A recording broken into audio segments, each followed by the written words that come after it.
Okay, so today we're going to start talking about the rest of the test, reviewing for the rest of the test, which is also factoring. So I wanted to spend a good little chunk just kind of reviewing, just throwing a lot of problems up there and letting you work through them. So here's 4 questions. 9x squared minus 4. I want you to factor that one. 4x minus 2. X cubed minus 5x squared minus a 50x. 4x cubed plus a 12x squared minus a 25x minus a 75. So I want you to try to do those 4 for me. Pause, work through them, and then we'll go through it. Okay? All right, let's do it. So 9x squared minus a 4, so that's, there's nothing that can factor out. Remember, you always ask yourself, is there a greatest common factor? And there's not. There's a minus sign that separates this. This is a 9x squared. So what multiplies together to give you 9x squared would be a 3x and a 3x. There's a minus there, so we're going to have a minus and a plus, and 4 is a perfect square. Okay? 4x minus 2. Is there a greatest common factor? And yes, you can factor out a 2, so you're going to be left with a 2x minus a 1.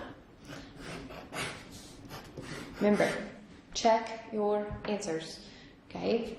You should never miss one of these problems because all you have to do is multiply it back out. Okay?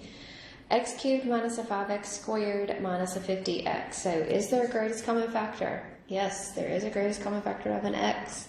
So if I take an x out, I'm going to be left with x squared minus a 5x minus a 50. Well, can x squared minus 5x minus a 50, can that keep going? Let's check it out and see.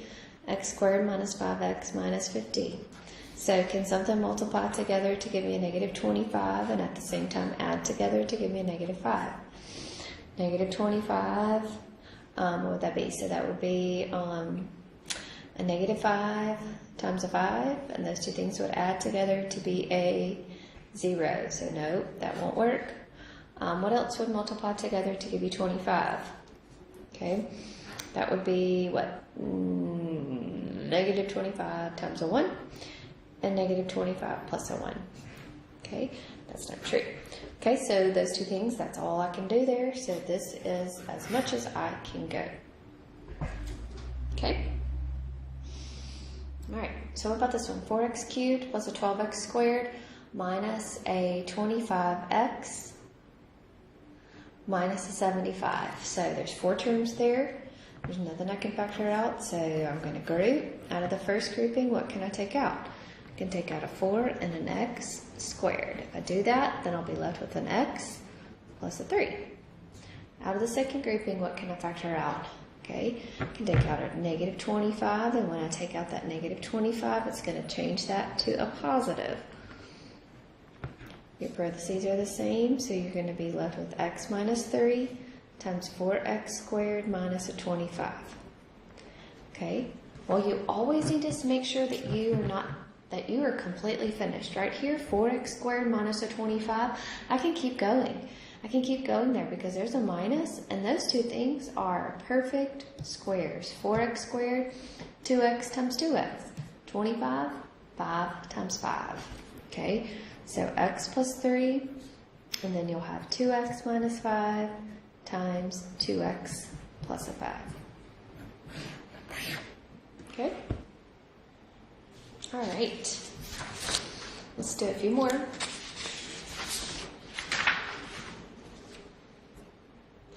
Okay, so x cubed plus 3x squared minus an x minus a 3. There's nothing in common there, so there's 4 terms. You factor by grouping. Out of the first one, I can factor out an x squared, so you'll be left with x plus a 3. Out of the second one, I can factor out a negative 1, and I'll be left with x plus a 3. Your parentheses are the same. Okay.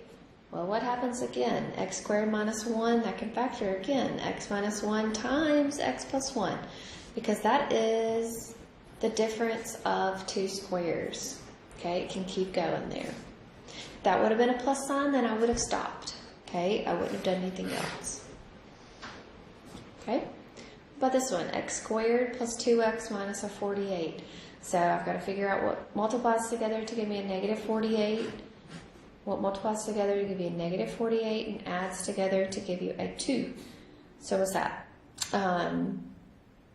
a negative 6 times a positive 8, negative 6 plus an 8 gives you a 2. So this will be x minus 6 times x plus an 8. And you don't have to do anything because that coefficient right there is a 1. So those two terms that you find, those two numbers that you find are right there.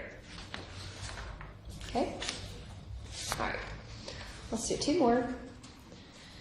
So x squared plus a 16x plus a 64. Okay, there's nothing there. So now I need to figure out what multiplies together to give me a 64 and adds together to give me a 16. So what multiplies together to give me a 64 and adds together to give me a 16? I don't know.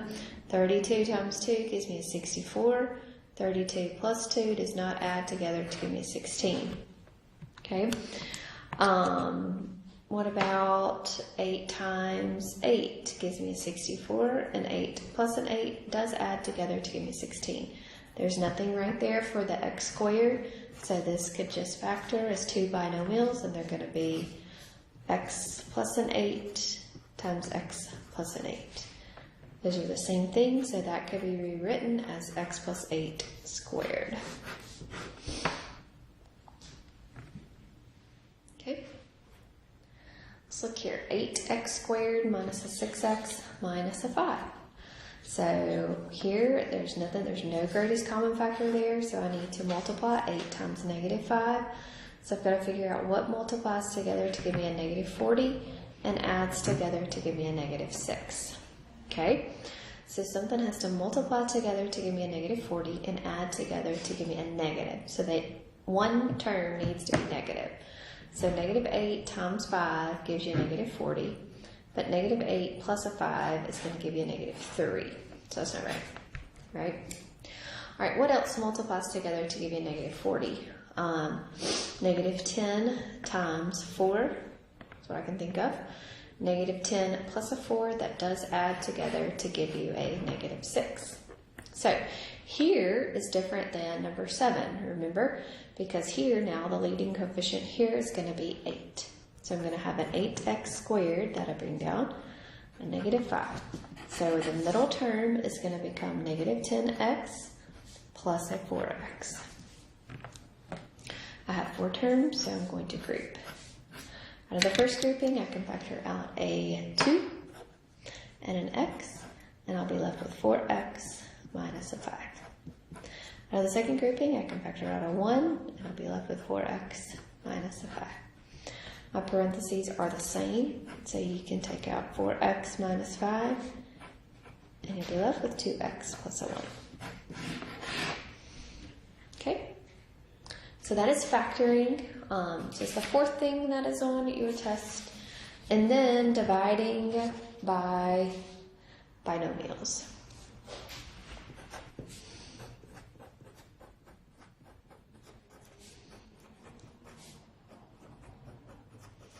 Remember, you have to factor the numerator.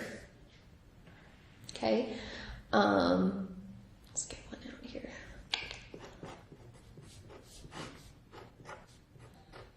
Okay, here you've got x squared minus 1 over x plus 1. I need to factor, so I need to factor the numerator. The numerator can factor to x minus 1 times x plus 1. The term that's in common is going to be the x plus a 1, so I'm going to be left with x minus a 1. Okay?